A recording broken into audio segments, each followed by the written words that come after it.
नमस्कार, देश के पसंदीदा डिबेट शो राष्ट्रवाद में आपका स्वागत है। मैं हूं सुशांत सिन्हा। राष्ट्रवाद यानी देश से बढ़कर कुछ नहीं। देश में हिंसा की साजिश रचने वालों पर हो रही कार्रवाई से दंगा ब्रिगेड परेशान है। पिछले शुक्रवार को जुमे के दिन यूपी समेत देश के 9 राज्यों हिंसा फैलाई गई, पत्थर चले। यूपी की योगी सरकार ने आरोपियों के खिलाफ तुरंत एक्शन लिया तो इस पूरे इकोसिस्टम में हाय तौबा मचने लग गई।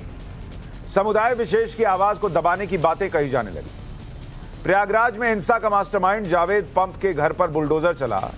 जावेद पंप के घर को जमींदोज किया गया तो इस कार्रवाई के खिलाफ जेएनयू से लेकर एएमयू तक, अलीगढ़ मुस्लिम यूनिवर्सिटी तक नारेबाजी और प्रदर्शन हुआ। कई संगठन सरकार की कार्रवाई के खिलाफ सुप्रीम कोर्ट तक चले गए। प्रयागराज हिंसा का मुख्य आरोपी जावेद का काला चिट्ठा सबके सामने। अब आज इसी जावेद की बेटी के कारनामे भी आपको सुनाएंगे। जावेद की बेटी आफरीन फातिमा जेएनयू की स्टूडेंट है। आफरीन फातिमा का यह ट्विटर पेज आपको दिखा रहा हूं। प्रयागराज में आरोपियों पर हुई कार्रवाई के बाद आफरीन फातिमा लोकेशन की जगह जहां पर आता है ना, देश का नाम आता है, वहां लिख रही है लिंचिस्तान, यानी इंडिया इनके लिए लिंचिस्तान हो गया। इनके पिताजी अब्बू जो हैं वो जेल में हैं और बेटी हिंदुस्तान को लिंचिस्तान बता रही है। मतलब जावेद पंप की बेटी हिंदुस्तान को लिंचिस्तान कह रही है। जिस हिंदुस्तान में रहती है, जिस हिंदुस्तानियों के पैसे से जेएनयू में स्कॉलरशिप कर रही है, उसी हिंदुस्तान को लिंचिस्तान कह रही है। पत्थर चलाने वालों पर जब पत्थर चल रहे थे और चलाए जा रहे थे तब तो लिंचिस्तान नहीं लिखा इस लड़की ने। पिता पे कार्रवाई हुई तो इंडिया लिंचिस्तान हो गया। इस ट्विटर पेज से आप समझ सकते हैं कि इनकी मानसिकता क्या है। आज हम चर्चा करें उससे पहले आफरीन फातिमा का एक वीडियो भी आपको दिखाना चाहता हूं। यह वीडियो वायरल हो रहा है जिसमें आफरीन फातिमा साफ साफ कह रही है कि उसे न सरकार पर भरोसा है न सुप्रीम कोर्ट पर। इतना ही नहीं, आफरीन फातिमा आतंकी अफजल गुरु की को भी निर्दोष बता रही है। जरा बयान सुनिए इसका। क्योंकि आज हम जब उतरे हैं सीए एनआरसी की वजह से उतरे हैं, लेकिन सिर्फ उसके खिलाफ नहीं उतरे हैं।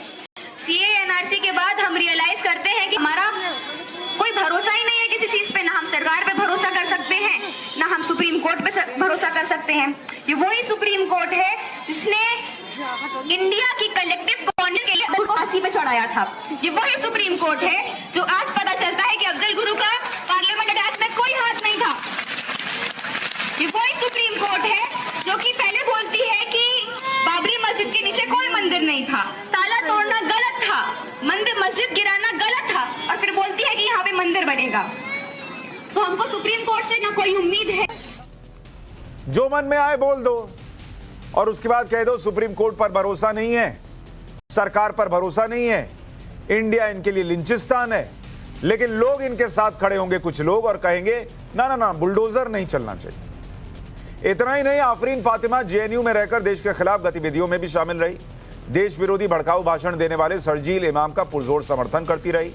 सीए एनआरसी के खिलाफ प्रदर्शन में एक्टिव रही।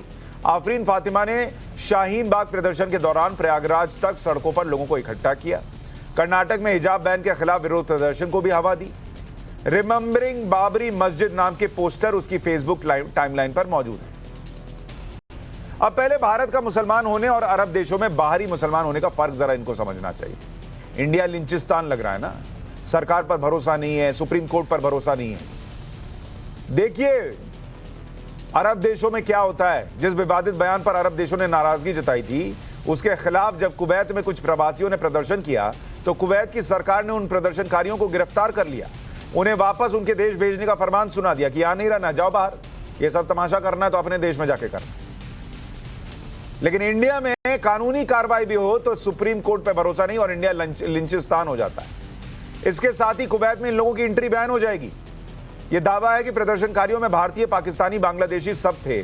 कुवैत में कुछ प्रवासी जुमे की नमाज के बाद प्रदर्शन करने के लिए सड़क पर उतरे तो उन्हें यह सजा भुगतनी पड़ी। लेकिन भारत में जो देश की सरकार को नहीं मानता हो, जो देश की सबसे बड़ी अदालत को नहीं मानने की बात करता हो, जो देश की लोकेशन की जगह लिंचिस्तान लिखता हो, जो आतंकी को मासूम बताता हो, जो शर्जील इमाम जैसे लोगों का साथ देता हो, ऐसे लोगों पर भी अगर आप कार्रवाई कीजिए, और उस पर भी नहीं, उसके पिता पर कार्रवाई हो रही है, कानपुर में जो हुआ उसको लेकर, प्रयागराज में जो हुआ उसको लेकर, तो इसके समर्थन में लोग उतर आते हैं। मुस्लिम उत्पीड़न का नाम दिया जाने लगता है। खुद को मुसलमानों का हितैषी कहने वाले ओवैसी सबसे पहले सामने आए और फातिमा के समर्थन में खड़े होकर कैसे बातें करने लगे, एक बार सुन लीजिए। प्रयागराज में लोगों ने प्रोटेस्ट किया तो आपने आफरीन फातिमा के घर को तोड़ दिया, पूरे घर को तोड़ दिया। क्या कहा उत्तर प्रदेश की सरकार ने कि इसका बाप और ये जिम्मेदार है? क्या कोर्ट किस लिए है? फिर बताओ आप, अदालत किस लिए है? जज किस लिए है? पुलिस किस लिए है? अगर तुम तय कर लोगे 15 दिन से नुपुर शर्मा गिरफ्तार नहीं होती और हमारे खिलाफ जजमेंट दे दिया जाता है कि तुम मेन आदमी हो, तुम्हारे घर को तोड़ दिया जाएगा। ओवैसी कह रहे हैं सुप्रीम कोर्ट किस लिए? अरे जाके उस लड़की को समझाओ जिसको सुप्रीम कोर्ट पर भरोसा नहीं। ओवैसी कह रहे हैं पुलिस किस लिए? जाके उस लड़की को समझाइए जिसको यहां की सरकार पर भरोसा नहीं। इस देश में जिसको लिंचिस्तान दिखता हो उसको जाके समझाइए असदुद्दीन ओवैसी। और आप अगर पढ़े लिखे बैरिस्टर हैं तो आपको पता होना चाहिए कि अगर नुपुर शर्मा पर जो धाराएं लगी हैं उसमें 7 साल से कम की सजा है तो गिरफ्तारी रेयरेस्ट ऑफ रेयर केस में होती है। और नुपुर शर्मा ने जो कहा और जो पत्थरबाजों ने किया, दोनों में जमीन आसमान का फर्क है। लेकिन आपको पत्थरबाजी में भी मुसलमान दिख जाता है, हिंदुस्तान नहीं दिखता। ओवैसी नहीं, जमीयत उलमाए हिंद तो यूपी में बुलडोजर कार्रवाई के खिलाफ सुप्रीम कोर्ट चला गया। जमीयत ने सुप्रीम कोर्ट में याचिका दाखिल कर बुलडोजर कार्रवाई को रोकने की मांग की, लेकिन जमीयत ने प्रदर्शन के नाम पर देश में हो रही पत्थरबाजी पर चुप्पी क्यों साधी? All India Muslim personal law board ने भड़काऊ बयान जारी कर कहा कि मुसलमानों के साथ मुजरिमों जैसा सलूक करना आतंकवाद जैसा है। मुसलमानों के जख्मों पर नमक छिड़क रही है सरकार। अपनी हरकतों से बाज आए सरकार। मुसलमान सब्र और हिम्मत से काम लें। लेकिन इन्होंने एक लफ्ज पत्थरबाजों पर कहा नहीं कहा। सुनिए। देखिए, अब उन्होंने लिंचिस्तान किस पर्सपेक्टिव में लिखा है, वो क्या उससे संदेश देना चाह रही हैं, इसके बारे में तो मैं कुछ नहीं कह पाऊँगा। मगर जो आजकल हालात हैं, जो उत्तर प्रदेश का ख़ास तौर से जो जिस तरीके से माहौल बना हुआ है, आप देखिए उनका घर गिरा दिया गया और जो नोटिस तामील कराया गया वो उनके फादर के ऊपर कराया गया, जबकि जो घर था वो उनकी मदर के नाम पे था। और जिसका घर है उसको नोटिस कोई नहीं मिला और उनका घर गिरा दिया गया, तो ये बिल्कुल गैर संवैधानिक है। और अगर आप देखिए जिस तरीके से लोग दंगाई बता दे रहे हैं आरोपियों को, तो ये बिल्कुल गलत है। अगर कोई फ़ैसला अगर सिर्फ सरकार लेती रहेगी और कोर्ट्स के सामने कोई नहीं जाएगा, तो फिर यकीनन ये मुल्क जो है गलत डायरेक्शन में जा रहा है। आफरीन फातिमा के जो ट्विटर हैंडल पर लोकेशन की जगह लिंचिस्तान लगाया गया है, उससे क्या समझते हैं?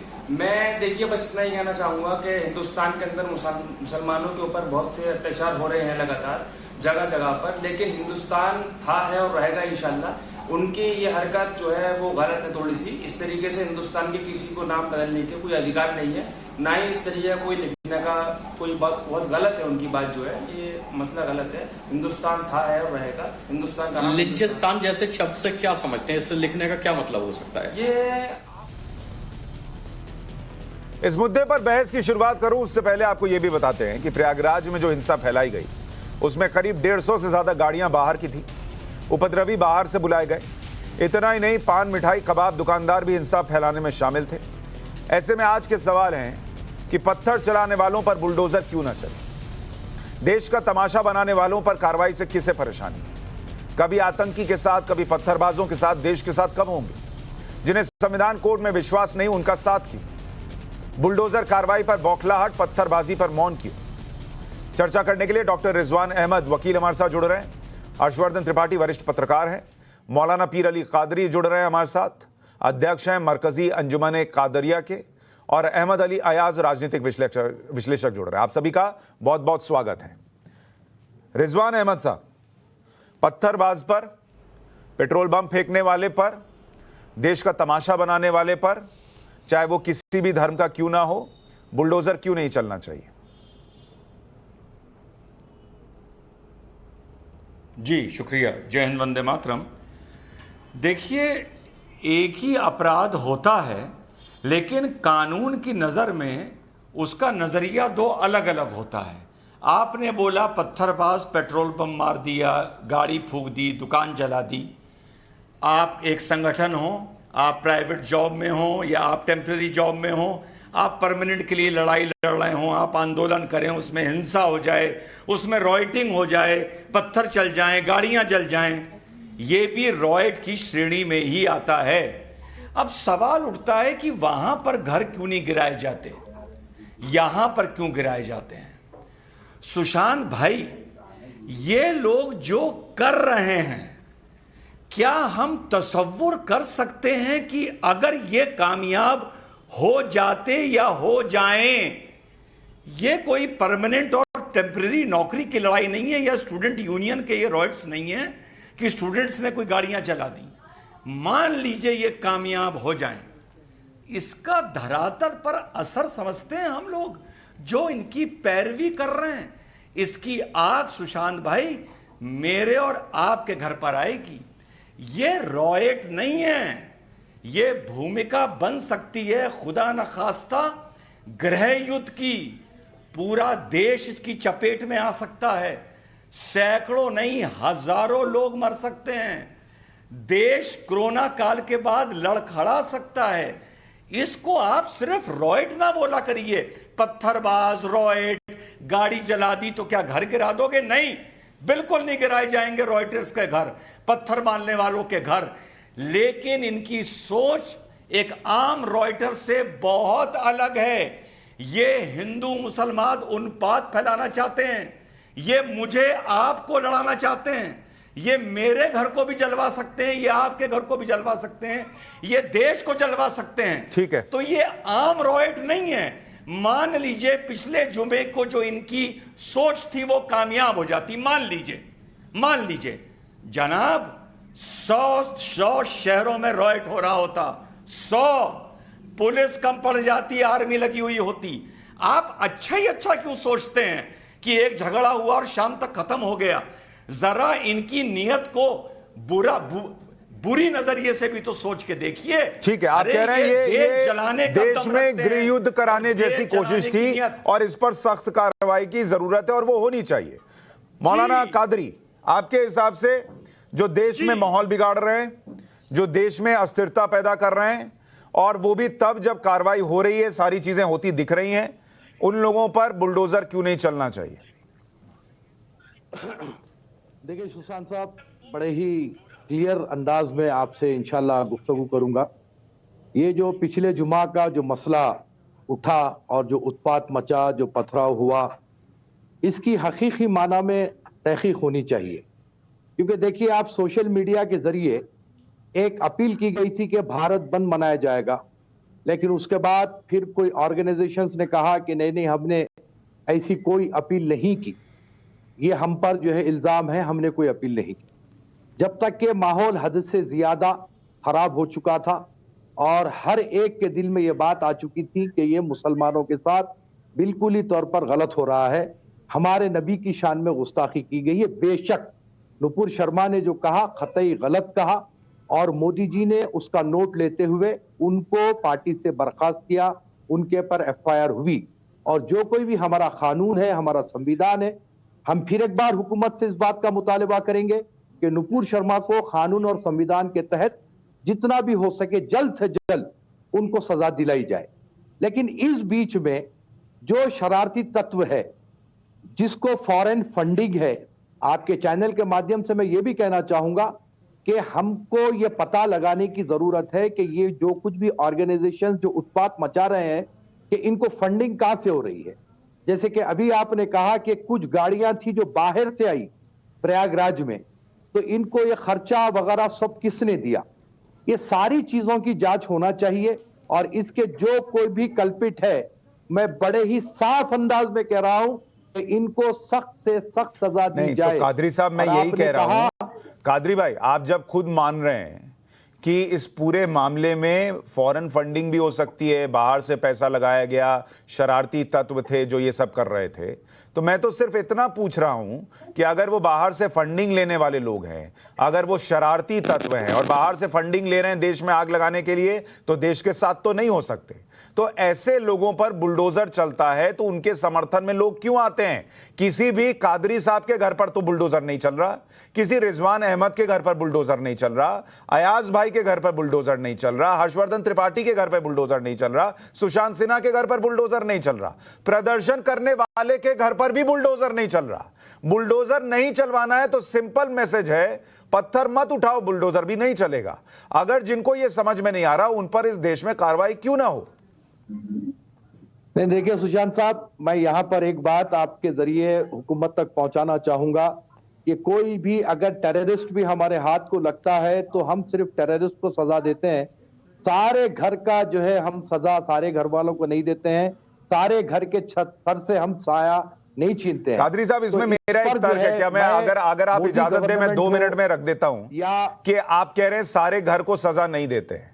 जो लोग नुपुर शर्मा के सर तन से जुदा की बातें कर रहे हैं, क्या वो अगर नुपुर शर्मा को मार दें तो क्या सिर्फ नुपुर शर्मा को सजा देंगे? उसके घर के लोगों को सजा नहीं मिलेगी जिनकी बच्ची मर जाएगी? इस देश में कानून के होते हुए मरने वाले का भी पूरा परिवार तबाह होता है ना सर। और जिन लोगों को ये लगता है कि क्या होगा, ज्यादा से ज्यादा जेल चले जाएंगे, कुछ दिन बाद छूट कर आ जाएंगे, उनको ये मैसेज क्यों ना जाए कि अगली बार पत्थर उठाने के बाद अगर तुम देश का नहीं सोच सकते, अगर तुम मोहल्ले का नहीं सोच सकते, अगर इस देश में अमन और शांति का नहीं सोच सकते, तो कम से कम अपने घर में अम्मी अब्बू भाई बहन सबका सोचो कि तुम्हारे पत्थर का इंपैक्ट उनके ऊपर पड़ेगा। यह मैसेज जाना जरूरी है सर। साहब देखिए सुशांत साहब, यही तो फिक्र है। आप यकीन जानिए, अल्लाह को गवाह बनाकर कह रहा हूं कि जो लड़के जो आज परेशान है, जिस पर गैंगस्टर जो है एक्ट बुक हुआ, उनकी उम्र को देखिए, उनका फ्यूचर क्या होगा। लेकिन चंद लोग अपने मफादात की खातिर जो मासूम कौम को बलि का बकरा बनाकर रसूल करीम कादरी साहब, उस उम्र के लड़के हिंदू सिख ईसाइयों में नहीं है, या हिंदुओं सिखों और ईसाइयों में लड़के सीधा 12 साल के बाद जो है वो 25 साल के हो जा रहे हैं? नहीं, सुनिए आप, मैं यहाँ किसी धर्म की बात नहीं कर रहा हूं। ये जो लोग चंद मफादात अपने हासिल करने के लिए जो मासूम कौम को जो बलि चढ़ा रहे हैं, उनको सजा तो बलि चढ़ाने वालों पर बुलडोजर चढ़ने दीजिए ना सर, क्या दिक्कत है? हर्षवर्धन त्रिपाठी, हर्षवर्धन त्रिपाठी जो देश के खिलाफ है, देश का माहौल बिगाड़ रहे हैं, उन पर बुलडोजर क्यों नहीं चलना चाहिए? नहीं सुशांत जी, मुझे लगता है कि अगर इतने दिनों बाद भी और इतनी खतरनाक घटनाएं होने के बाद भी टीवी पर कोई ये बहस करने का साहस कर रहा है कि किसी एक की सजा उसके परिवार को क्यों दी जाए, ठीक बात है, नहीं दी जानी चाहिए। लेकिन हम लोग ये बहस करते भूल जाते हैं कि बहुत छोटे छोटे अपराधों में जब वांछित होते हैं ना, तो उनका पूरा घर परिवार सब झेलता है। और अगर कोई देश विरोधी गतिविधियों में है, मैं इसको सिर्फ इतना नहीं मानता हूं कि जो जावेद अहमद पंप के यहां हुआ है वो सिर्फ इतना भरा है कि एक दिन पत्थरबाजी उसने उकसा दिया। जावेद अहमद पंप और उसकी बेटी आफरीन फातिमा, ये दोनों लगातार देश विरोधी गतिविधियों में शामिल हैं, हिंदू मुस्लिम कराना चाहते हैं। भारत की संसद, सर्वोच्च न्यायालय, या कहें कि जो भी भारत की संवैधानिक संस्थाएं हैं, जो देश की संविधान सभा ने किया और डॉक्टर बाबा साहब भीमराव अंबेडकर ने जिसका ड्राफ्ट तैयार किया था, उस हर बात का, हर जो बुनियाद का, हर जो जिसको मजबूत करता है लोकतंत्र, उसको ध्वस्त कर देना चाहते हैं। और उसके बाद अगर इनके पक्ष में कोई टीवी पर बहस करने का साहस कर रहा है तो सचमुच वो ये चाहता है कि इस देश को उस हालात तक घसीट कर ले जाया जाए जहां दुनिया कहे कि अरे ये हिंदुस्तान तो है ही नहीं, ये तो कोई और मुल्क है, ये तो इस्लामिक मुल्कों जैसा दिखने लगा। इतनी शर्मनाक बहस करने से बचना चाहिए। और मैं तो बहुत स्पष्ट तौर पर कह रहा हूं, ये पहली बार नहीं हुआ। जाने कितने गुंडों का घर टूटा है, क्यों नहीं ये लोग उन गुंडों के पक्ष में खड़े हो जाते? क्यों नहीं खुलेआम कहते कि नहीं नहीं कोई कुछ भी करे? इलाके में एक गली जिस गुंडे की वजह से परेशान होती है, जब उसका घर टूटता है तो लोगों को न्याय मिलता है। और एक परिवार नहीं, जाने कितने परिवारों को न्याय मिलता है। और आज तो वो पत्थरबाज जिसने हमारे शहर, मेरा अपना शहर है प्रयागराज, बंद हो गया था, दंगा बंद हो गई थी किसी भी मस्जिद से, किसी भी जगह से। मैं तो पूरे इलाकों का नाम बताता हूं, अठाला, नकासकोना, कसारी मसारी, चकिया, मतलब एकदम से इलाकों में जो गुंडागर्दी होती थी, तमाशा होता था, वो सब बंद हो गया। लेकिन अचानक आज फिर एक समय निकाला गया कि अच्छा चलो एक बयान मिल जाता है। उस बयान पर तो जाने कब का वो कौन सा है, वो जुबैर, उसका सरतन से जुदा इन्हीं लोगों को कर देना चाहिए था। क्यों नहीं किया इन्होंने? दूसरों का सम्मान, दूसरों की आस्था, दूसरों का भरोसा, या किसी को जिसको सह अस्तित्व की बात करते हैं कि नहीं, हमारे मैं साथ तो कैसे सर रहे? सिंपल सी बात कह रहा हूं। मुझे ना हिंदू मतलब, ना मुसलमान मतलब, ना सिख मतलब, ना ईसाई मतलब, मुझे मेरे देश से मतलब है। और अगर हर बार एक प्रोटेक्शन लेयर क्रिएट होगी कि भाई वो तो छोटे छोटे बच्चे, यार छोटे बच्चे दूसरों के नहीं है क्या? एक ही जगह छोटे बच्चे हो रहे हैं। नहीं, और सुशांत जी, पत्थर ये क्या और एक ही खतरनाक के छत पे मिल रहा है? जी सुशांत जी, ये ज्यादा खतरनाक, मैं यही तो कह रहा हूं। हाँ। छोटे छोटे बच्चों को नूपुर शर्मा का पोस्टर जमीन पर क्रॉस लगाकर उस पे वो पेशाब कर रहे हैं। आप सोचिए जरा कि वो बच्चे कल को रेपिस्ट निकलेंगे, कल किसी भी लड़की को देखकर उनके मन में सिर्फ और सिर्फ वही भावना आएगी कि देखिए हम इस तरह से लड़की को अपमानित कर नहीं, सकते और हैं। वो बच्चे हैं, उनका वीडियो वायरल है, उनको 4 लपेटा लगाना चाहिए था कान के नीचे कि तुम ये क्या कर रहे हो, तुम्हारी यही उम्र है, स्कूल में जाकर पढ़ाई करो, नुपुर शर्मा के फोटो के ऊपर पेशाब कर रहे हो। ये जब माँ बाप ने नहीं सिखाया तो फिर ये वो माँ बाप ये भी ना कहें कि मेरे बच्चों की गुनाहों की सजा मुझे क्यों मिले, मेरे ऊपर बुलडोजर क्यों चले। अयाज भाई, आपको आवाज आ रही है? आ रही है बिल्कुल जी। आपके हिसाब से जो देश के खिलाफ है और देश को बर्बाद करना चाहता है, उसके घर पे बुलडोजर क्यों ना चले?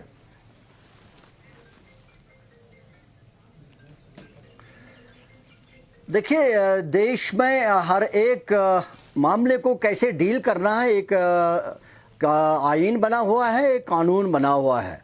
अगर कोई पत्थरबाजी करता है उसको कैसे डील करना है वो भी क्लियर है, और अगर कोई इलीगल कंस्ट्रक्शन करता है उसको क्या करना है वो भी क्लियर है। आप इसको मतलब मिक्स नहीं कर सकते हो। मान लो अगर कहीं किसी ने पत्थर फेंका तो उसके घर को आप तोड़ दोगे, मुझे नहीं लगता कि आप उसके घर तोड़ सकते हो। शायद उसकी बहुत ज्यादा सीरियस और कोई मेरे धर्म का अपमान कर दे तो उसका सर काट सकते हैं। इसलिए नहीं, मैं यही बता रहा हूं सुशांत, देखो कानून की बात जब हम कर रहे हैं, या तो आपको रूल ऑफ लॉ को बिलीव करना पड़ेगा। क्या रूल, क्या लॉ, क्या कानून, क्या संविधान आपको इस चीज की इजाजत देता है कि अगर कोई किसी ने पत्थर मारा तो आप उसके घर को तोड़ो? अगर वो करता है तो ये तो लॉ पर डिपेंड करता है, कानून क्या बताता है। नहीं, वो जो 50,000 लोग, 10,000 लोग सड़क पर आकर पत्थर चला रहे हैं, वो रूल ऑफ लॉ मान रहे हैं सर। और आज एक बार की बात नहीं है सर, ये बार बार हो रहा है। और आप कह रहे हैं उनके लिए रूल ऑफ लॉ है, उनको कानून समझ में नहीं आ रहा। वो जो सर छोटे छोटे बच्चे नुपुर शर्मा की फोटो पर पेशाब कर रहे हैं, उनको रूल ऑफ लॉ समझ में आ रहा है? सर तन से जुदा कह रहे हैं, उनको रूल ऑफ लॉ समझ में आ रहा है? सुशांत, अगर इंडिविजुअल लेवल पर कोई क्राइम करता है, कोई गलत करता है तो उसको डील किया जा सकता है। सर ये इंडिविजुअल लेवल है, आप फोटो देखिए, ये आपको इंडिविजुअल लेवल लग रहा है सर? अयाज भाई, ये इंडिविजुअल लेवल लग रहा है। ईमानदारी से बताइए, अगर इतने, अयाज भाई मेरा एक प्रश्न सुनिए, ईमानदारी से बताइए, अगर 50,000 हिंदू सड़क पर यूं इकट्ठा हो जाएं और यही काम करने लगे, आपको इंडिविजुअल लेवल लगेगा? तब आप कहेंगे हिंदुस्तान में डर का माहौल हो गया। वो जो किसी की लिंचिंग होती है, 4 हिंदू अगर कर दें तो पूरे देश को लिंचिस्तान बता दिया जाता है, तब इंडिविजुअल लेवल कहा जाता है।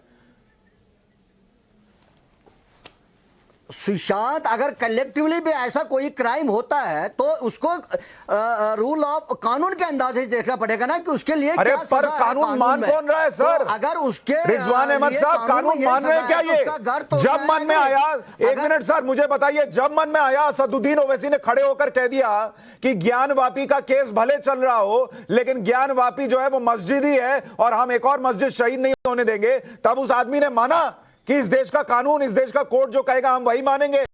भड़का रहा है क्या? उस आदमी ने 3 तलाक पर माना क्या? उस आदमी ने हिजाब पर कोर्ट को माना?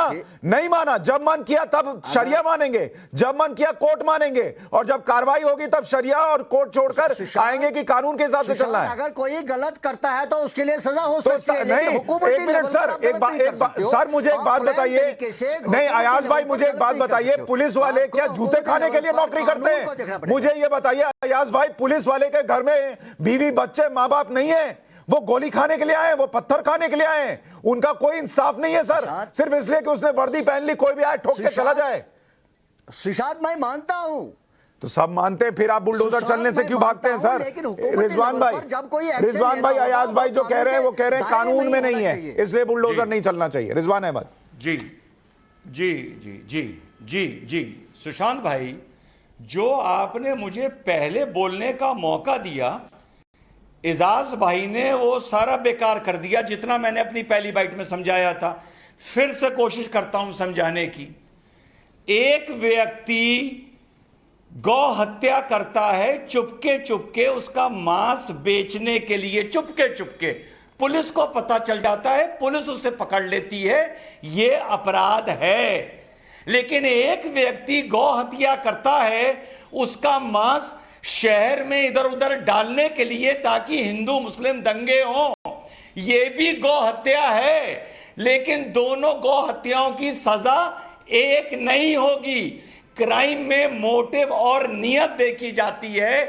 जिनको आप पत्थरबाज बोल रहे हैं, उनकी नियत भारत को जलाने की है, भारत को तोड़ने की है। वो आम रॉयटर्स नहीं है, क्लियर कर लीजिए इस बात को, आम रॉयटर नहीं है, वो पैसिव सोशल टेररिस्ट हैं। कादिर भाई ने बोला मिस्चीवियस, शैतानी। कादिर भाई का मैं सम्मान करता हूं, उनकी बोलने में नियत खराब नहीं होगी। कादिर भाई ये पैसिव सोशल टेररिस्ट हैं, ये आम पत्थरबाज नहीं हैं। इनका घर नहीं गिराना चाहिए, घरों की इनकी नींव खोद देनी चाहिए। अयाज भाई वो कह रहे हैं घरों की नींव खोद देनी चाहिए। लेकिन देखिए, मैं इसको थोड़ा सा वजह कर दूं। ये किसी की नीयत क्या है, कौन क्यों करता है, वो दूसरी बात है। लेकिन अगर कोई पत्थर फेंकता, डैमेज करता, वो तो जुर्म में आ गया। अब नीयत तो दूसरी बात है। अच्छा, मुझे बताइए अयाज भाई, आपके हिसाब से जो लोग पत्थर फेंक रहे हैं कि किसी को पत्थर लगाने से अयाज भाई मुझे ये बताइए, अयाज भाई लेकिन आपके हिसाब से जो पत्थर फेंक रहे हैं, मान लीजिए 10,000 लोग पत्थर फेंक रहे हैं, तो उनको क्या करना चाहिए उनका, कि आगे कभी ना कर पाए, क्या सजा देनी चाहिए, आप बताइए। मैं वही बता रहा हूं कि उनके लिए भी कानून ने सजा मुकर्रर की होगी ना। ऐसा तो नहीं ना मैं बाहर से चीफ मिनिस्टर या बाहर से पुलिस ऑफिसर रात को सोच लूंगा सुबह क्या करूंगा, 10,000 लोगों को फांसी देंगे कर दूंगा। ऐसा इस देश में जिसमें करोड़ों केस पेंडिंग है, वहां 10,000 लोगों पर केस चलाएंगे, और वो 10,000 पर केस चलाकर क्या अगले 50,000 को ये मैसेज दे पाएंगे कि अगली बार अगर ये किया, इंडिया को तमाशा बनाने की कोशिश की, तो ये बर्दाश्त नहीं होगा? वो मैसेज जाएगा सर। आप देखिए कुवैत में वो लोग जो खड़े होकर नारे लगा रहे थे, क्या नारे लगा रहे थे आपको पता है सर? सर वो नारे क्या लगा रहे थे आपको पता है? ला इलाहा इल्लल्लाह कह रहे थे वो, नाराए तकबीर अल्लाहू अकबर कह रहे थे। उनको क्या बोला? सामान लपेटो, निकलो यहां से, ये सब तमाशा अपने घर जाकर करना। सुशांत मैं मान लिया वो दूसरे मुल्क में थे, इसलिए वो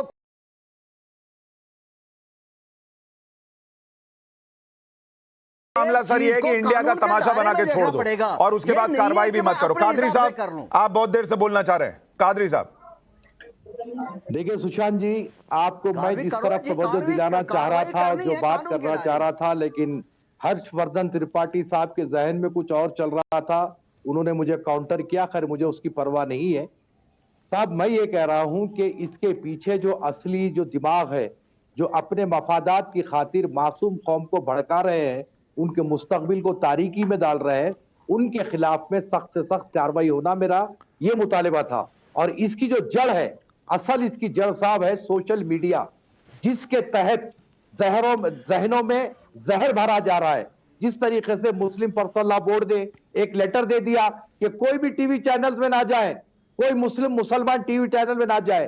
सर आप जो मुस्लिम पर्सनल लॉ बोर्ड है वो एक एनजीओ है, वो एक ऑर्गेनाइजेशन है, वो सारे मुसलमानों की लीडरशिप नहीं करती है। लेकिन ऐसे करके सोशल मीडिया पर जहर घोला गया और अभद्र टिप्पणी वो लेटर के बाद जो लोग मीडिया अटेंड करते हैं उनके ऊपर की जा रही है। तो आपके चैनल के माध्यम से मेरा मुतालिबा है कि सोशल मीडिया को एनएसए के सर्विलेंस में रखा जाए, ताकि जो कोई भी हमारे देश का माहौल खराब कर रहे हैं, जो कोई भी जहर बोल रहे हैं, उनके खिलाफ में कानून पारित किया जाए और उनको सजा दी जाए। कादरी साहब आप कह रहे हैं कि इस देश में मुसलमानों को भड़काया जा रहा है, ठीक, मैं भी आपकी बात से सहमत हो गया। मैं ये नहीं कह रहा कि इस देश का हर मुसलमान पत्थर चलाता है, इस देश का हर मुसलमान पेट्रोल बम फेंक रहा है, मैं नहीं कह रहा सर। पर मैं आपसे सिर्फ इतना पूछ रहा हूं कि मुझे यह बताइए कि इसी देश में आपने भी बैठकर देखा है कि शिवलिंग का कितना अपमान हुआ है पिछले कुछ वक्त में। जिस डिबेट का हवाला दिया जा रहा है, जिस पर इतना विवाद हो रहा है, उसमें भी शिवलिंग का अपमान हो रहा था। लेकिन क्या आपने किसी भी लीडर को, हिंदुओं में ऐसा नहीं है भड़काने वाले नहीं बैठे हैं, लेकिन क्या आपने हिंदुओं को मंगलवार को बजरंग बली के मंदिर जाने के बाद उस पूरी भीड़ को इकट्ठा होकर पत्थरबाजी करते देखा? देखिए साहब, मैं वही तो कह रहा हूं ना आपको कि यहाँ पर कुछ ऐसे शरारती तत्व है जो हमारे मुल्क में रहते हुए हमारी मासूम कौम को गलत राह पे लेकर जा रहे हैं। और सर, हिंदू नहीं जा रहा, मुसलमान क्यों जा रहा? मैं आपसे समझना चाह रहा हूं सर। मैं बड़ी डीप डिस्कशन कर रहा हूं। आपको मैं ईमानदार आदमी मानता हूं, इसलिए आपसे पूछ रहा हूं कि आप ईमानदारी से बताएंगे कि हिंदू को नहीं करवा पा रहा, मुसलमान से करवा पा रहा, ये क्यों हो रहा है? हाँ सुनिए, मैं उसकी भी आपको वजाहत कर रहा हूं कि ये जिस तरीके से माहौल को पिछले 8 साल से बनाया गया कि हम पर एक जालिम हुकूमत मुसल्लत हो गई, हम पर जुल्म किया जा रहा है, हमारी लिंचिंग की जा रही है, इस तरीके से जहन साजी की जा रही है, तो ऐसे जो शरारती लोग हैं इनके खिलाफ में कार्रवाई करे और सोशल मीडिया को हद से ज्यादा टाइट करे। ठीक है। हर्षवर्धन त्रिपाठी, क्या आपके हिसाब से, हर्षवर्धन भाई, क्या आपके हिसाब से ये जो नैरेटिव सेट किया गया 8 साल में कि भाई एक सरकार हम पर आकर बैठ गई है जो हमें दबाना चाहती है, उसका रिपरकशन दिख रहा है, उसका असर दिख रहा है? देखिए सुशांत जी, अगर उसका प्रभाव है या उस जो कहा जा रहा था जिन लोगों की अपनी दुकानें बंद हो गई, जो सत्ता के चाटुकार थे, गुलाम थे, वो पत्रकार थे, वो साहित्यकार थे, वो शायर थे, वो जगह जगह अवार्ड पाने वाले लोग थे, तो अगर उनकी बात सुन के देश का मुसलमान ऐसे निकल पड़ा है तो फिर तो मैं यही कहूंगा कि इस देश में जो मौलाना हैं, जो उलेमा हैं, जो काजी हैं, जो मुस्लिम धर्मगुरु हैं, जो मुस्लिमों को कहते हैं कि नहीं हम ठीक राह पे दिखाते हैं, क्या वो सब खत्म हो गए क्या? इसका मतलब दूसरा हुआ। इसका मतलब ये हुआ कि दरअसल जो मौलाना है, काजी है, उलेमा है या मुस्लिम धर्मगुरु है, वही भड़का रहे हैं मुसलमानों को। अगर ऐसा नहीं होता तो जुमे की नमाज के बाद ये जुटान क्यों होता है? जुमे की नमाज के दिन जो छोटे छोटे बच्चे जिनको लगता है कि समझा रहे हैं, वो अल्लाह की बात बता रहे हैं, अल्लाह के मार्ग पर ले जा रहे हैं, तो अल्लाह के रास्ते पर ईमान और इबादत के जरिए ईमान आगे बढ़ना था। ईमान की जगह क्या बढ़ा? ये देखिए जो छोटे छोटे बच्चे पत्थर मार रहे हैं। तो ये कह के बच जाना कि नहीं नहीं, जो लोग इस तरह का माहौल पैदा कर रहे थे, आपने क्यों माहौल पैदा होने दिया? क्यों हर बात को लिंचिंग से जोड़ दिया? क्यों वो लड़की जो देश विभाजन कराना चाहती है, आफरीन फातिमा, क्यों वो लिंचिस्तान लिख रही है भारत को? क्यों देश के जो ऐसे हैं पत्रकार के तौर पर जो कहते हैं, जिनकी कोई पत्रकारिता नहीं है लेकिन वॉशिंगटन टाइम्स, न्यूयॉर्क पोस्ट में जाकर भारत के खिलाफ लिखते हैं, क्यों ऐसे लोगों को दुनिया भर की प्रेस कॉन्फ्रेंस में बुलाते हुए इंडियन अमेरिकन मुस्लिम काउंसिल बुलाती है? क्यों ऐसे लोगों को यहाँ के मौलाना सपोर्ट करते हैं? अगर ये बात साफ साफ बोल पाए तब तो ठीक, वरना टीवी की बहस में आप बढ़िया चाशनी दीजिए और जैसे ही मुसलमान बच्चे छोटे छोटे मिले उनको भड़का दीजिए। ना आप ईमान, ना इबादत, ना अल्लाह का रास्ता, आप पत्थरबाजी कर रहे हैं, आपका घर गिरेगा और बच्चे जेल जाएंगे। रिजवान भाई, मुझे एक बात बताइए, थोड़ी देर के लिए मान लिया गया कि इस देश में मुसलमानों को भड़काया गया, भड़काया गया, ठीक है। जो भड़का रहा है, जो आप कादरी साहब कह रहे हैं फॉरेन फंडिंग आ रही है, कार्रवाई तो उन्हीं लोगों पर हो रही है। ये जिसका घर गिरा इसको भी मास्टरमाइंड कहा जा रहा है, और मास्टरमाइंड में जो बेटी बोल रही है, जब बेटी ये बोल रही है तो पिता की सोच क्या होगी, और उसके घर से एलिमेंट मिला है, चीजें मिली हैं, तब कार्रवाई हो रही है। ऐसा तो नहीं है हवा में हो रही है।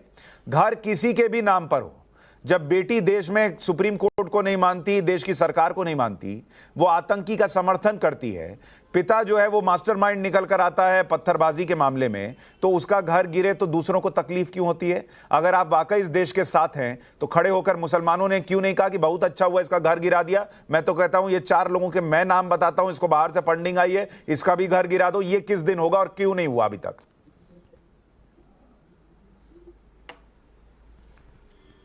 पहले आपकी बात का जवाब दे दूं, मुसलमानों को यह कहने की जरूरत ही नहीं थी कि इसका घर क्यों गिरा दिया। ये नौबती नहीं आनी चाहिए थी। मुसलमान को पहले दिन कहना चाहिए था कि रहमानी और नुपुर को जेल भेजो। अगर मुसलमान पहले दिन ये नारा दे देता तो ना पत्थर चलते और ना किसी का घर गिरता और ये नौबत आती। पहली बात, हमारे कादरी भाई ने बार बार बोला मासूम बच्चे कौन भड़का रहा है, कौन पत्थर ला रहा है, क्या ये कहानी है कादरी भाई?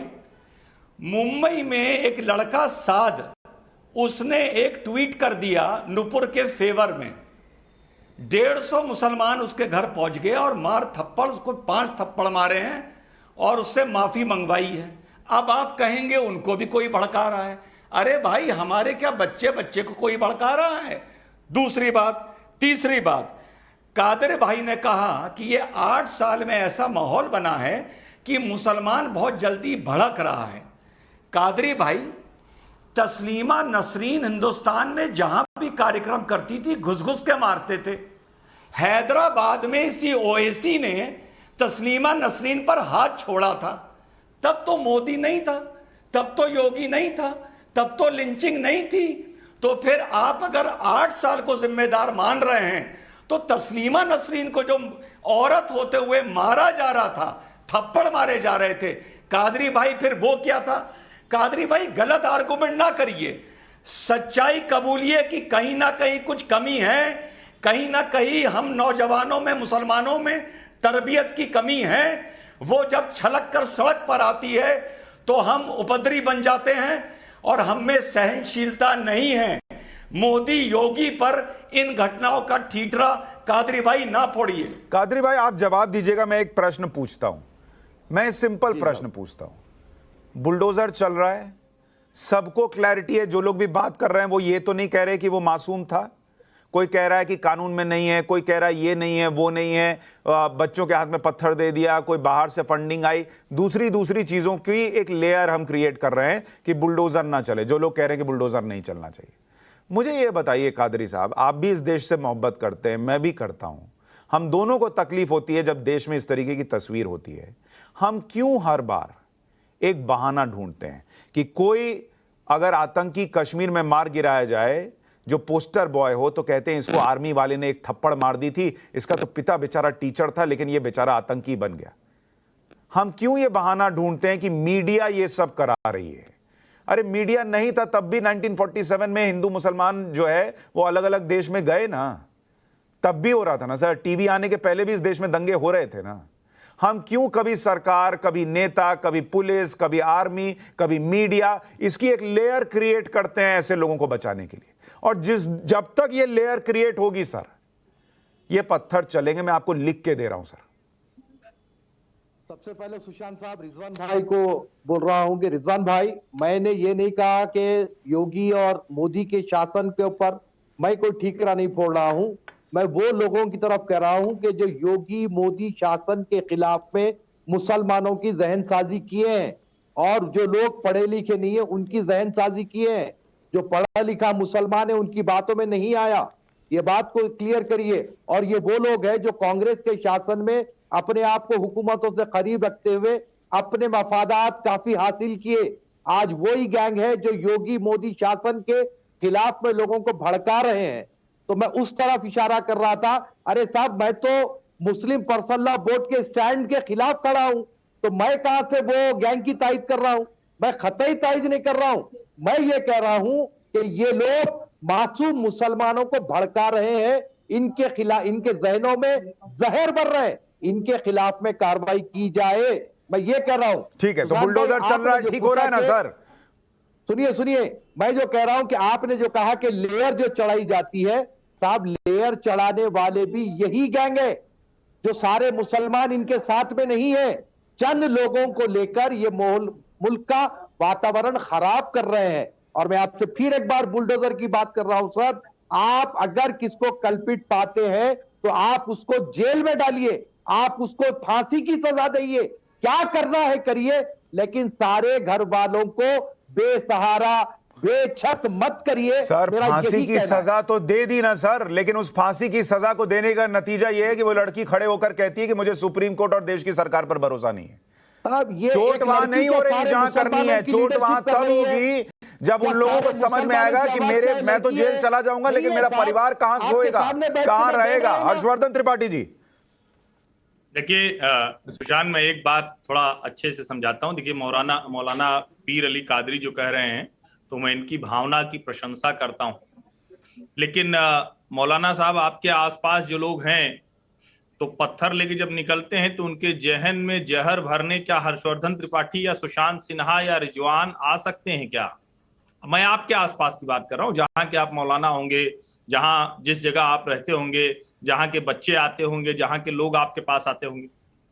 ऐसे ही देश के हर हिस्से में जहां मुस्लिम बस्ती है, मुस्लिम आबादी है, वहां की जो मस्जिद है, वहां के जो मौलाना है, वहां जो एनजीओ चलाने वाले लोग हैं, वहां जो एक्टिविस्ट अपने आप को कहते हैं, जहन में जहर या फिर जहन में कुछ अच्छा, ये वही भर सकते हैं। और अगर ऐसे लोगों के ऊपर ऐसी कोई कार्रवाई हो रही जो डिटरेंट का काम करे, तो आप कहिए ना भाई कि ठीक है, कानून अपना काम करेगा। वो न्यायालय में तो जा रहे हैं ना, उच्च न्यायालय में बहस होगी इस पर। ढेर सारे लोग कह रहे हैं कि नहीं नहीं बड़ा गलत हुआ, इसके बट पर बात होगी, कौन से प्रोज कौन से उस पर बात होगी। लेकिन जहन में जहर कौन भर रहा है? जहन में जहर अगर सिर्फ मुसलमान बच्चों के ही भरा जा रहा है तो ये और ज्यादा खतरनाक है देश के लिए, ये तो ज्यादा खतरनाक हो गया। मैं ये कह रहा हूं मौलाना पीर अली कादरी, अपने आसपास में उन लोगों को चिन्हित कराइए, एक दिन सुशांत के शो पर आइए और कहिए हमारे यहाँ ये 5 लोग जहर भर रहे थे, अभी तक इनको पुलिस ने गिरफ्तार नहीं किया है। आप समय से गिरफ्तार करवा दीजिए। जुमे की नमाज के बाद पत्थर लोग इबादत करके ईमान के रास्ते पर, अल्लाह के रास्ते पर चले। प्रश्न उठा रहे हैं हर्षवर्धन त्रिपाठी, वो ये कह रहे हैं कि जहर भरने के लिए कोई ये वाईफाई से तो हो नहीं रहा कि यहां से वाईफाई से ट्रांसफर मारा और उधर जहर अंदर भर गया। जहर वहीं कहीं भरा जा रहा है। और अगर जुमे की नमाज के बाद पत्थर चल रहे हैं तो अंदर नमाज के बाद कोई तो वहीं बैठ के जहर भर दे रहा होगा, तभी हो रहा है। तो ये जहर भरने वालों को, अगर इस देश का मुसलमान वाकई इस देश को लेकर सीरियस है, वो बाहर आकर उनका नाम बताए कि भाई ये इन लोगों ने अंदर भड़काया था, इन लोगों को आप अरेस्ट कीजिए। कितने ऐसे मुसलमान आए जिन्होंने कहा कि इनकी वजह से हिंसा हुई? मुझे बताइए।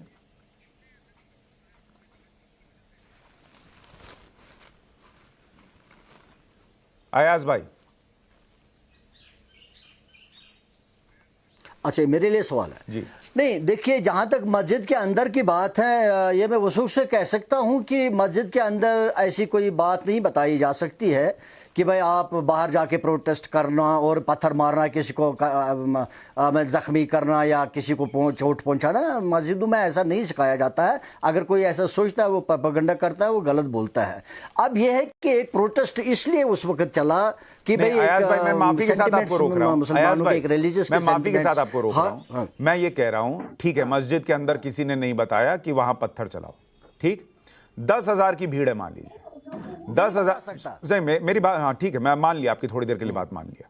मैं कह रहा हूं उस 10,000 की भीड़ में क्या 100 लोग भी ऐसे नहीं होंगे जिन्होंने देखा होगा कि कैसे पत्थर आए, कैसे पेट्रोल बम आया? आप कह रहे हैं ना कि इस देश का हर मुसलमान ये नहीं चाहता, वो इस देश के साथ खड़ा है। तो ऐसे साथ खड़े होने वाले 100 मुसलमान नहीं हैं जिन्होंने देखा कि किसकी वजह से ये सब हुआ? वो 100 मुसलमान क्या सामने आए और उन्होंने एक भी केस में बताया कि सर आप ये फोटो क्या छाप रहे हैं? मैं आपको बताता हूं किसने किसने क्या क्या प्लानिंग की थी, ये सब ऐसे ऐसे हुआ था। मुझे जवाब देने का मौका दीजिए प्लीज। सुशांत साहब, आ रहा हूं सर। देखिए सुशांत, ये पहली बार ऐसा नहीं हुआ। हालांकि मैं इसके हक में नहीं हूं कि अगर कोई प्रोटेस्ट है तो वो वायलेंट हो। प्रोटेस्ट अगर हो तो हो, लेकिन वायलेंट ना हो। हमने ये देखा कि पास्ट में भी प्रोटेस्टर्स बहुत बार वायलेंट हुए हैं। क्या उनके ऊपर बिल्डोजर चला? जहां तक मुझे याद है ऐसा मेरे कोई सवाल का बिल्डोजर जवाब नहीं चला अभी तक। देश के कितने मुसलमानों ने सामने आकर बताया सर कि पत्थर कहां से आए, पेट्रोल बम कहां से आया और कौन कौन कल्प्रिट था? जवाब दे रहा हूं, अगर कोई ये जानकारी है किसी की, वो बिल्कुल सामने आना चाहिए। लेकिन जहां तक हमारा तजुर्बा है, हमारा देखने का मामला है, जब मॉब मेंटेलिटी में ऐसा पता नहीं चलता है कि कौन कहां से क्या कर रहा है, ये कभी कभी हो भी जाता है। और इसलिए किसी को जिम्मेदार ठहराना कि कौन क्या कर रहा है नहीं पता चलता। कादरी साहब, आप जवाब देना चाह रहे हैं, आप भी इसका जवाब दीजिए। वहां जब पत्थर चले होंगे, मान लीजिए मैं नहीं पहचानता कौन लोग हैं, बाकी लोग तो पहचानते होंगे ये कौन पत्थर चला रहा है। ये छोटा बच्चा जो है वो जुम्मन मियां का है कि किसका बेटा है, किसका बेटा है नहीं है, सबको पता रहता है। कितने लोगों ने पुलिस की मदद की बताने के लिए कि बॉस ये आदमी जो है इसका बच्चा पत्थर चला रहा था, इसको अरेस्ट कीजिए। देखिए साहब, मैं आपको फिर एक बार कह रहा हूं कि ये जो मेंटालिटी में कभी ये इस हिंसा में सरकार मदीना सल्लल्लाहु अलैहि वसल्लम की गुस्ताखी का जो काम हुआ, उसको ये लोग बुनियाद बनाए और मुसलमानों के एहसासात वहां पर बड़े ही नाजुक होते हैं। और ये शरारती तत्व सरकार के नाम को लेकर ये उत्पात मचाए हैं। मैं आपको कह रहा हूं, और आप जो कह रहे हैं कि जो किसी ने भी पत्थर जमा किए, जिसने भी उकसाया, यकीनन उस मोहल्ले की, उस बस्ती के मुसलमानों की जिम्मेदारी है कि वो प्रशासन पर किसी ने सर जिम्मेदारी निभाई क्या? आप मुझे 9 राज्यों में हिंसा हुई सर, 9 राज्य में, 9 में से एक बता दीजिए जहां जाकर मुसलमानों ने कॉलर से पकड़कर कहा कि सर इसको अंदर डालिए। हाँ बिल्कुल बोलना चाहिए, बराबर बोलना चाहिए ना सर, हुआ नहीं ना। नहीं, कितने बेखुसूर बच्चे आज केसेस में भुगोगे बताइए आप, उनका मुस्तकबिल तारीखी में चले गया। और साहब मैं आपको फिर एक बार कह रहा हूं कि ये सोशल मीडिया ही है, ये वाईफाई ही है जो सारे जहर घोला जा रहा है। आज हम आपसे बात कर रहे हैं। अरे पर सर ये वाईफाई तो हिंदू, सिख, ईसाई के पास भी है ना सर। वही तो कह रहा हूं कि रसूल आप वाईफाई, वही तो मैं कह रहा हूं सर कि वाईफाई, मीडिया, पुलिस, सरकार, नेता, ये वो, इस पे इल्जाम डालना बंद कीजिए सर। सुशांत साहब मैं ये कह रहा हूं, रिजवान अहमद बोलिए, रिजवान अहमद सर। नहीं, यही मैं चाहता हूं सर, ये रुके, हम गलत को गलत बताएं, फिल्टर ना लगाएं कि फलाने की जिम्मेदारी की वजह से हो गया। रिजवान अहमद जी जी जब आपके डिबेट जी पर जब बैठकर बात जी करते हैं तो ऐसी जी, सुशांत भाई की जा रही है, कुछ पूछिए मत आप। मुझे पता है सर की जा रही है, हम लोग को भी टारगेट किया जाता है। हम देश के पत्थरबाज पर कार्रवाई की बात करें तो हमें एंटी मुस्लिम बताया जाता है। क्या करें, उनको सिर पर चढ़ाकर बैठा के रखें? जब हिंदू के धर्म संसद में अगर कुछ गलत हुआ तो हमारे चैनल ने दिखाया ना सर, हम लोगों ने बोला ना उसका, हमको एंटी हिंदू तो नहीं बोला। तब इन लोगों को पसंद आता है कि कोई ऐसा पत्रकार बैठे जो शाहरुख को मिश्रा बताए, तो इनको पसंद आता है। रिजवान अहमद बोलिए। जी, सुशांत भाई, अयाज भाई की बात नोट कर रहा था, उम्मीद करता हूं वो भी मेरी बात तसल्ली से सुनेंगे। अयाज भाई ने कहा कि मस्जिदों में ऐसी कभी कोई बात नहीं होती। प्रथम दृष्टिया उनकी बात मान लेता हूं, लेकिन अयाज भाई इतिहास गवाह है कि कश्मीर से हिंदुओं को भगाने में मस्जिद की मीनार और मस्जिद का लाउडस्पीकर बहुत काम आया है। पहली बात, यह इतिहास गवाह है। पहली बात। दूसरी बात, मस्जिद में इस तरह की चीजें नहीं सिखाई जाती, लेकिन मस्जिद इस तरह के बवालों का लॉन्चिंग पैड जरूर बन रही है। बारात का जनवासा मान लीजिए। इसी वजह से ये बवाल जुमे को हो रहे हैं, क्योंकि ये बवाल जुमे को हो रहे हैं, सीधे इनका राब्ता या सीधे इनका कनेक्शन। एयाज भाई, आपको अच्छा लगे या बुरा लगे, साफ तौर पे मस्जिद से निकल के आता है। अगर मस्जिद का रोल ना होता तो ये मंडे को भी हो सकते थे, ट्यूसडे को भी हो सकते थे और सैटरडे को भी हो सकते थे। और तीसरी बात, आपने शुरू में कहा, मैं नोट करके बैठ जाता हूं कि रिजवान साहब मोटिव के बारे में आप कैसे कह सकते हैं। मैं बताता हूं कैसे कह सकते हैं। हजूर मोहम्मद सल्लल्लाहु अलैहि वसल्लम की शान का मामला है, दुनिया की हम पर नजर है, अरबी मुल्क हमारे राजदूतों को बुला रहे हैं, जुमे के दिन आप व्हाट्सएप ग्रुप बना रहे हैं, लोगों का जमावड़ा कर रहे हैं, पत्थर चला रहे हैं। आपको इसमें कोई मोटिव ही नजर नहीं आता कि मोटिव देश को बदनाम करने का है, मोटिव देश को तोड़ने का है। आपने इसको एक नॉर्मल रॉयड बना दिया। मान लो जैसे हमारे वकीलों में कोई गिरफ्तार कर लिया जाए और हम लोग एकदम से भड़क जाएं और पत्थर चलाने लगे। आपने इन दोनों चीजों को एक मान लिया। इतने नादान हैं आप। अयाज भाई, मोटिव आपको क्यों नहीं दिख रहा? देखिए पहली बात जिसका मैं जवाब देना ज़रूरी समझूंगा वो ये कि जब आप ये कह रहे हो कि कश्मीर में मस्जिदों के ज़रिए ये सारा हुआ, हिंदुओं का कश्मीरी पंडित को, बहुत गलत बात है। क्या हुआ, जो स्पीकर मस्जिद में लगे हुए होती है, नमाज के दौरान ऐसा नहीं किया जा सकता। कभी कभार कोई ग्रुप, कोई आदमी मस्जिद का स्पीकर इस्तेमाल करके ऐलान कुछ भी कर सकता है, वो दूसरी बात है, वो कोई भी कर सकता है। लेकिन मस्जिदों के अंदर नमाज के दौरान या कोई मौलाना इमाम कोई गलत बात नहीं सिखा सकता। भाई मुझे उसको मज़हब उसकी इजाजत नहीं दे सकता। अगर कोई गलत मुझे एक सवाल का जवाब दे अगर दीजिए। कोई आपने कहा कि मस्जिद पे स्पीकर लगी थी जम्मू कश्मीर में और उसका इस्तेमाल हो गया होगा गलत तरीके से। आप तो मुझसे बुजुर्ग ही हैं, इतने साल से हिंदुस्तान में रह रहे हैं। आपने कभी किसी मंदिर में भी बहुत सारे स्पीकर लगे रहते हैं, चर्चेज में भी लगे रहते हैं, गुरुद्वारे में भी लगे रहते हैं, मंदिर से स्पेशली पूछ रहा हूं आपसे, कभी ऐसा सुना है कि कोई अंदर गया, माइक उठा के बोल दिया कि यहां से मुसलमानों को निकाल दो, मार दो, काट दो, हटा दो? अगेन ये सिचुएशन की बात है। देखो कश्मीर में जो सिचुएशन तो है वो 70 साल में ऐसी सिचुएशन मंदिर से नहीं आई, कश्मीर में आ गई कि मस्जिद में घुसा और उसने बोल दिया कि ये इन लोगों को बाहर निकालो। मालूम है, नहीं सुनिए, नहीं मंदिर वाली सिचुएशन आज तक ऐसी नहीं आई है। देखो मंदिर वाले अपना माइक लॉक करके रखते हैं, मस्जिद में खुले में छोड़ देते हैं। नहीं, आपको मालूम है कि बंदूक सिविलियन के हाथ में है, वो सिर्फ पुलिस और मिलिट्री के हाथ में नहीं है, सिविलियन के हाथ में भी बंदूक है, और बंदूक के सामने कोई ज्यादा जुर्रत कर नहीं सकता किसी को रोक ले कि ये मत करो, बंदूक लेके अंदर गए और उन्होंने करवा लिया। वो सिचुएशन है। और दूसरा, जहां तक यह भी हो सकता है, अभी आई एम नॉट, वो कहते हैं कि शाहिद में इस चीज का नहीं। हर्षवर्धन त्रिपाठी जी, देखिए मैं सॉरी सर, मैं माफी मांग रहा हूं। हर्षवर्धन त्रिपाठी जी, आप इस पूरी डिबेट को एक बार एनालाइज कीजिए। मैं चाहता हूं जो लोग देख रहे हैं, एक बार ये यूट्यूब पे रहेगा, आप इसको एनालाइज कीजिएगा।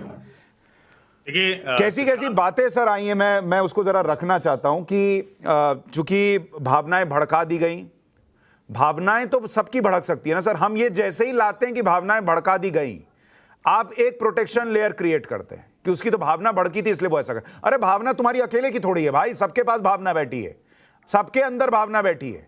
आप ये नहीं कह सकते कि हमारी भड़क गई तो हम गर्दन काट देंगे और हम जो है पत्थर चला देंगे।